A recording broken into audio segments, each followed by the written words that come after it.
Euzubillahimineşşeytanirracim. Bismillahirrahmanirrahim. Vessalatu vesselamu ala Resulina Muhammed ve ala alihi ve sahbihi ecmaîn. Sevgili kardeşlerim, bir diğer mevzu olarak İmam Şafii rahimahullah ve Şafii mezhebi görüşleri mevzusu üzerinde durmak istedim. İmam Şafii rahimahullah, Ebu Abdullah Muhammed bin İdris el-Kureyşi el-Haşimi el-Muttalib bin Abbas bin Osman bin Şafii olarak bu şecereyle Hicri 150. yılda Gezze'de doğmuştur. İmam Şafii'nin doğum yılı Ebu Hanife'nin rahimahullah'ın vefat ettiğiyle tesadüfedir. Atası İdris bir iş için Filistin'deki Gezze'ye gitmiş ve oraya giderken vefat etmiştir. Doğumundan 2 yıl sonra anası onu götürüp ana vətəni olan Mekke'ye getirmiştir. Kiçik yaşlarında Kur'an-ı Kerim'i ezberlemiş, fasih Arapça danışan Hüzeyl qəbiləsi arasında şiir ve edebiyat öğrenmiştir. Sonra Mekke müftüsü Müslim bin Halid Ez-Zeynəb'den ders alarak onun yanında fetva verecek seviyeye gelmiştir. O vaxtlar 15 yaşlarındaydı. Bundan sonra Medine'ye gitmiş. Orada müçtehid İmam Malik bin Enes rahimahullah fıkıhta ustadı olmuştur. Malik öz əsəri olan El-Muvattasını İmam Şafii'nin ezberden okuduğunu görünce heyrətini gizləyə İmam Şafii, Sufyan bin Uyeyne, Fudayl bin İyad'dan, emsi Muhammed bin Şafii ve başkalarından hadis rivayet etmiştir. Muhammed bin el-Hasen'den Irak fakihlerinin kitaplarını almış, onunla fıkhi mevzularda münazıralarda bulunmuştur. Hicri 187. yılda Mekke'de, 195. yılda Bağdat'ta Ahmed bin Hanbel rahimahullah ile görüşmüştür. Böylece Hanbeli fikhine, usuluna, nesih ve mensuh mevzularıyla tanış olmuştur. Sonra Bağdat'ta İmam Şafii'nin köhne mezhebi deyilen fikirlerini ortaya koymuştur. Hicri 200. yılda ise Mısır'a gitmiş ve yeni mezhep deyilen fikirlerini orada tesnif etmiştir. Oradayken 204. yılda vefat etmiştir. Rahimahullah. İmam Şafii ilk olarak fıkh usulunu tertip etmiş ve bu mevzuda Er-Risale adlı eserini yazmıştır. El-Hücre adlı eseri Irak'taki El-Ümm adlı eser ise Mısır'daki fikirlerini, fetvalarını ihatadır. İmam Şafii mütlak, müstakil ve bir müçtehid olup fıkh, hadis ve usulda imam idi. O Hicaz ve Irak fıkhını birleştirici bir yol mevki izlemiştir. Ahmed bin Hanbel onun hakkında Şafii Allah'ın kitabı ve Resulünün sünnesi mevzusunda insanların en fekihiydi demiştir. Şafii mezhebinin usulüne gelince delil olarak kitap, sünne, icma ve kıyasa istinad ederler. Şafii, Hanefi ve Malikilerin esas aldığı istihsanı reddeder ve kim istihsan ederse özünden şeriat koymuş olar diyerdir. Mesale-i Mursele ve Medine'lerin emellerini delil almağı da reddederdi, kabul etmezdi. Bağladılar ona sünnenin muavini, koruyucusu legabını vermişler. İmam Şafii'nin köhne mezhebini özünden 4 Iraklı yoldaşı rivayet etmiştir. Bunlar Ahmed bin Hanbel, Ebu Sevr, Zeferani ve Keravasi'dir. El-Um'da adı geçen yeni mezhebini bu Mısırlı yoldaşlar rivayet etmiştir. El-Muzeyi, El-Buveyti, Er-Rabi'ül Ceyzi, Er-Rabi bin Süleyman ve başkaları. Şafii mezhebinde esas alınan görüşler yeni mezhebi olarak geçen görüşleridir, fikirleridir. Çünkü İmam Şafii köhne fikirlerinden rücu etmiş. Ve menden kim bunları rivayet etse onu hakkımı halal etmem demiştir. Ancak sade 15'e kadar mesele bundan müstesnadır. Diğer yönden İmam Şafii'nin hadis sahih olunca benim mezhebim odur. Böyle bir halda hadisle zid düşen mena ait sözü divara sırpın. Divara vurun diyerek hadis karşısında öz fikirlerin geçersizliğini dile getirmiştir. İmam Şafii'nin fıkh usulünün tedvini bir araya getirmesi. Ayet ve hadislerden hüküm çıkarmakta, gündelik şer'i problemleri halletmekte sahabe dövründen itibaren bir sıra usul kaydalarına tedbir olunurdu. İlk müştehid alimlerin dövründe de şifai olarak neşr kaydaları, mütlak, mukayyet, umum, husus gibi metodlarla kadar malumatlar hüküm çıkarmakta esas alınırdı. Ancak bunlar tertip edilerek yazılı bir eser haline getirilmemiştir. İmam Şafii ilk olarak Bu mövzuları qələmə alaraq Ər-Risalə adlı əsərini ortaya çıxarmışdır, ərsəyə gətirmişdir. Çünki Şafi səhabə, tabiun və özündən əvvəlki fıqh alimlərindən intiqal edən fıqh sərvətini hazır əldə etmiş, İmam Malikdən aldığı Mədinə fıqhı ilə İmam Muhammedin vasitəsilə aldığı İraq fıqhını birləşdirici bir mövqe izləmişdir, bir yol izləmişdir. Özünün yetmiş olduğu Məkkə fıqhını da yaxşı bildiyi üçün fıqhdakı bu möhkəm alt təməl elmi ilə fıkhın ümumi metodlarını müəyyənləşdirmək bacarığını əldə etmiş və bunun nəticəsində fıqh üsulunu tərtib etmişdir. İmam Şafii rahimehullah dili yaxşı bildiyi üçün ayə və hədislərdən hökm çıxara bilmiş, Quranın mütərcimi olaraq bilinən Abdullah bin Abbasın elminin nəql edildiyi Məkkədə yetişdiyi üçün nəsix mövzusunu öyrənmişdir. Eyni zamanda Şafilərin üsuluna mütəkəllimlərin üsulu da deyilmişdir. Çünki bunların üsula dair mövzuları tamamilə nəzəridir, teorikdir. Məzhəb onların metodudur. Məzhəbdəki görüşlər onların metoduna təsir etməmişdir. Məsələn, Şafi sükut icmanı qəbul etməz. Amma Əl-Amidiyə gəlincə isə Şafi məzhəbindən olduğu halda Əl-İhkam adlı əsərində sükut icmanı əsas alır. Keçərlidir deyər. Bu üsul kəlam elminin metodu mövzusundan istifadə etdiyi fəlsəfi və məntiqi yönləri olduğu üçün mütəkəllimlərin metodu olaraq xarakterizə olunmuşdur.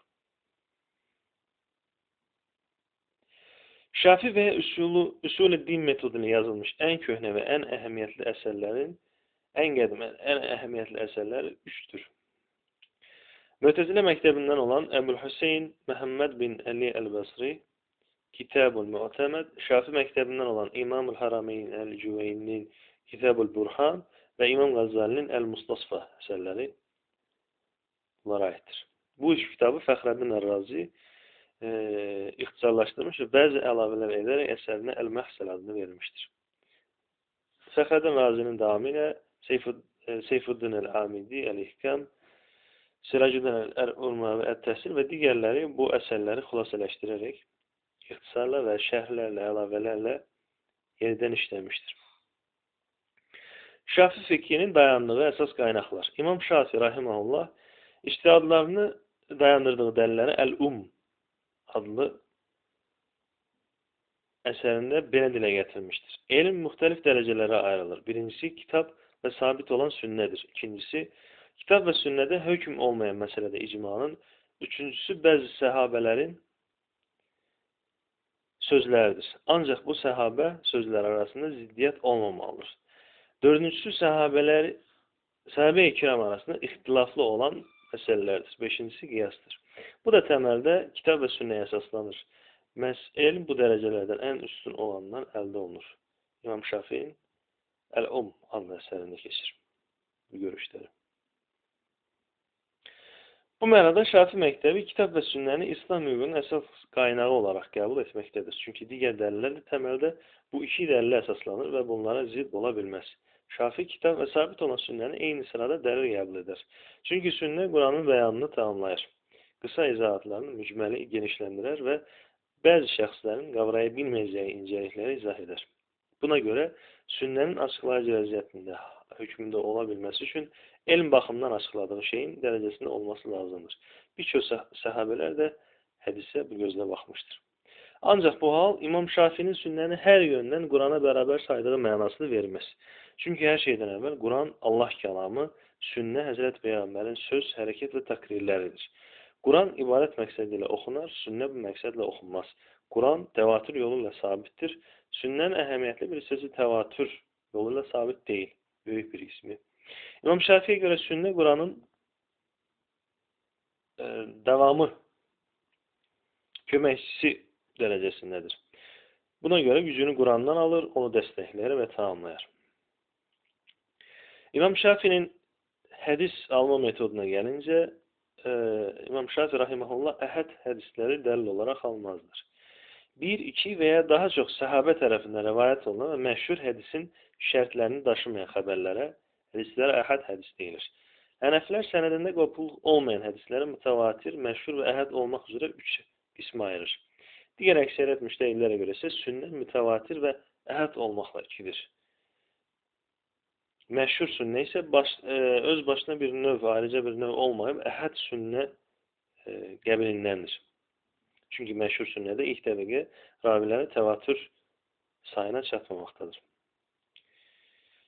Və İmam Şafinin əhəd xəbəri almamasına məsələsinə gəlincə, dəlil olaraq İmam Şafi əhəd xəbəri dəlil olaraq alarkən, ancaq sənədin səhih və qopuq olmadan, qopuqsuz olmasını əsas alır. O, hənəflər kimi əhəd hədis ravisi fəqih olmasını, rəvayət etdiyi hədislə əməl etməsi və ümumi qaydalara uyğun düşməsi və ya İmam Malik rahimehullah irəli sürdüyü Mədinələrin əməlinə uyğun düşməsi kimi şərtləri ifadə etməz, əsas almaz. İmam Şafii hədisi müdafiə edərkən əhəd xəbərlərin də dəlil alınması zəruri olduğunu bu aşağıdakı kriterlərə dayandırır.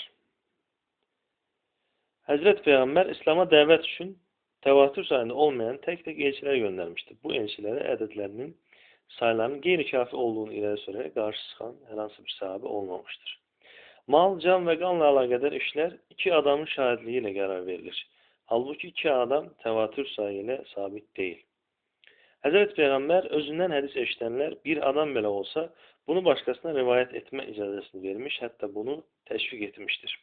Hədisdə belə buyurur. Allah Teala məndən bir söz eşitib bunu başqalarına təbliğ edənin üzünü nurlandırsın. Tirmizi elm 7, Ebu Davud elm 10 və s. Digər hədis bablarında, kitablarında keçməkdədir. Digər yöndən vəda həccində olan, irad edilən xütbədə hazır olanların olmayanlara təbliğ etməsi yönündən. Bir digər kriter, səhabələr Həzrət Peyğəmbərin hədislərini bir-birinə tək-tək rivayət etmişdir. Bir çox şəxs tərəfindən rivayət şərt qoşulmamışdır. İmam Şafi rahimehullah eyni zamanda mürsəl hədisi də əsas almışdır. Sənədində qopuqluq olan hədisə mürsəl hədis deyilir. Bildiyiniz kimi. Belə ki, tabinlərdən olan birinin səhabəni və ya tabiunlardan olan birinin, bir ravinin, tabiun və ya səhabəni adını çəkmədən, adını zikr etmədən birbaşa Həzrət Peyğəmbərdən sallallahu əleyhi və səlləmdən eşitmiş kimi nəql etdiyi hədisə mürsəl hədis deyilir. Əbu Hənifə və İmam Malik rahimehullah bu növ hədisləri rivayət edən ravi etibarlı olsa, sıqqa olsa, başqa bir şərt ifadə etmədən qəbul edərlər. İmam Şafi isə mürsəl hədisi bunu rivayət edən tabiun, Mədinəli Seyyid bin Əl-Müsəyyən və İraqlı Həsən Əl-Bəsri kimi məşhur və bir çox sahabə ilə görüşən bir tabi isə qəbul edər. Həmçinin hədisin mükeyfiyyətləri daşımağını da əsas olaraq şərt qoşar. Mürsəl hədisi sənədi tam və eyni zamanda başqa bir hədis dəstəkləməlidir. Mürsəl, elm adamlarının qəbul etdiyi başqa bir mürsəl hədis dəstəkləməlidir. Mürsəl hədisi. Mürsəl hədis bəzi sahabə sözünə uyğun düşməlidir. Və eyni zamanda elm əhli mürsəl hədisi qəbul edib, çoxu onunla fətva vermiş olmalıdır. İmam Şafi eyni zamanda sükutu icmanı dəlil olaraq qəbul etmir. Bildiyimiz kimi icma sarih və sükutu deyə ikiyə ayrılır. Birincinin dəlil olmasında bir fikir ayrılığı yoxdur. Sükutu icma, şəri bir məsələdə bir və ya bir neçə müştəhidin görüş bildirdikdən sonra bu görüşə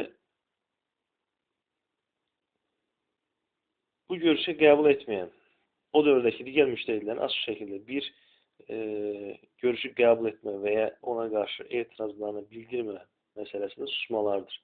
Malikilər və son fikrində İmam Şafiyə görə sükutu icma dəlil olaraq qəbul edilməz.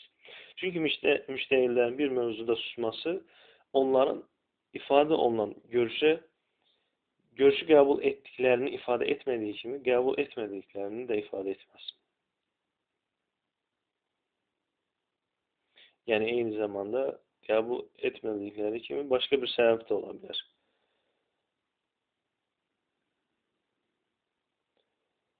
Eyni zamanda Şafi məzhəbində, məktəbində istihsana da qarşı çıxılmışdır. İstihsan, müştəhidin bir məsələdə öz qənaətinə görə o məsələnin bənzərlərinə verdiyi hökmdən imtina etməsini tələb edən nas, icma, zərurət, gizli qiyas, ənənə və ya məsləhət kimi bir dəlillə söykənərək dayanaraq o hökmü tərk edib başqa bir hökm verməsidir. Ve İmam Şafii istihsana karşı çıkarak bu mevzuda İbdal ve İstiksan adlı bir risalesini yazmıştır. Bu eserde bu şekilde ifade edilir. Allah'ın, Resulünün ve Müslümanlar Birliği'nin hükmü olarak bütün bu ifade etkilerim onu gösterir ki hakim veya müftü olmak isteyen şəxsin ancaq bağlayıcı bir dəlillə hüküm və fətva verməsi caiz olar. Bu da kitap, sünne veya ilm sahiplerinin ihtilafsız olarak dedikleri bir görüş yaxud bunlardan bəzisini müqayisə etmək yoluyla olar. İstihsan ile fetva verilmez. İstihsan bağlayıcı olmaz. O bu manalardan birinde daşımaz. Diye istihsanla alakadar görüşlerini ifade etmektedir. Hanefiler istihsanı geniş şekilde istifade eder. Malikler de bu mevzuda onları izlemiştir. İmam Şafii'ye gelince ise istihsan eden öz başına din koymuş olar. Diyerek bu delillere dayanarak fikrini dile getirmiştir. Şer'i hükümler ya bir başa nasa, ayet hadise veya müqayisə yoluyla nasa söykənir. İstihsan bunlardan birine dahildirse əlavə bir başka bir terimine ihtiyaç yoktur. Əks halda Cenab-ı Hakk'ın bazı mevzularda boşluk bıraktığı neticesi ortaya çıkar ki asıl olar ki ayet-i kerimede insan başıboş bırakıldığını mı sanır deyilmektedir. El-Kıyame suresinde 36. ayet. Bir diğer mesele, Kur'an'da Allah ve Resulüne itaat, emir, nefsi isteklere riayet qadağan edilmekten ve anlaşılmayan bir mesele çıktığı halde yine kitap ve sünneye müracaat olması emir olmaktadır. Nisa suresi 59. ayet. Dile getirmekte. Hazreti Peygamber istihsan ile fetva vermez, havasından danışmazdı. Necə ki ona sual verildiği halde ayet-i kerimeleri vehyin gelmesini gözlediği kimi. Hazreti Peygamber aynı zamanda öz qənaətinə görə La ilahe illallah diyen müşriki öldüren Usame radıyallahu anh'a karşı çıkmış ve onun keşke öldürmeseydi veya onun ne dediğini, hakikaten iman ettiğini veya etmediğini bilirdim mi? Yüreğini yarıp baktın mı diye. Sahabenin bu hareketini öz qənaətiyle etmiş olduğu bu hareketini qınamıştır. Ve bu şekilde İmam Şafii istihsanı, rahimahullah, istihsana karşı olan fikirlerini ifade etmiştir. Ancak burada İmam Şafii'den istihsan red etmesi şer'i bir delille söykənmədən, şəxsi arzuya ve sübyektiv düşüncelere göre hüküm vermək olarak qiymətləndirmək lazımdır.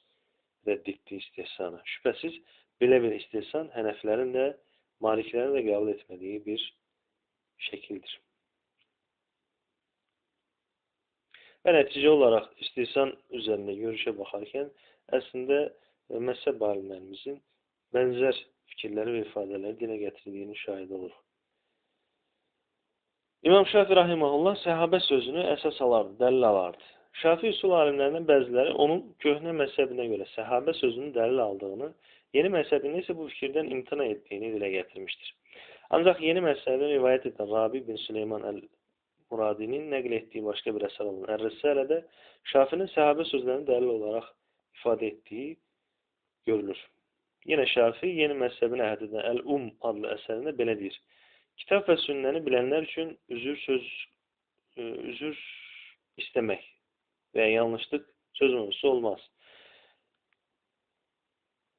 Onu hakkıyla tabi olmak şarttır. Kitap ve sünnette hüküm yoksa sahabenin veya onlardan birinin sözlerine başvurun. Eğer ihtilaflı meselede kitap ve sünneye daha yakın olan söze bir dalalet tapabilmeseniz Ebu Bekir, Ömer, Osman radıyallahu anh'ın sözüne tabi olun. Sözlerine tabi olmanız daha yaxşı olar diye demiştir İmam Şafii el-Um adlı. Ve son olarak Şafii tarikatının yayılmasına gelince, Şafii mezhebinin yayılmasına gelince, Şafii mezhebi xüsusilə Mısır'da yayılmıştır. Çünkü mezhebin imamı hayatının son dövrünü orada geçirmiştir. Bu mezhep aynı zamanda Irak'ta da yayılmıştır. Çünkü Şafii fikirlerini yaymaya evvel orada başlamıştır. Irak yoluyla Khorasan ve Mavri Nehr'de yayılma imkanı tapmış ve bu ülkelerde fetva ile tedrisat Hanefi mezhebiyle de paylaşmıştır. Bununla birlikte Abbasi hilafeti dövründe Hanefi mezhebi daha çok geniş vüsət tapmasına bakmayarak Eyyubilerin dövründe Şafii mezhebi daha büyük vüsət kesbetmiştir. Hem halk hem devlet üzerinde en büyük nüfuza sahip olmuştur. Halihazırda ise Anadolu'nun şərq qismində Qafqaz, Azərbaycan, Hindistan, Fələstin, Ceylon və Malaya müsəlmanlar arasında Şafi məzhəbinə mənsub olanlar bir xeyli çoxdur. İmam Şafi rahimehullah haqqında hazırlanan bu məlumatı Hamdi döndürən Şafi maddəsində dilə gətirmişdir.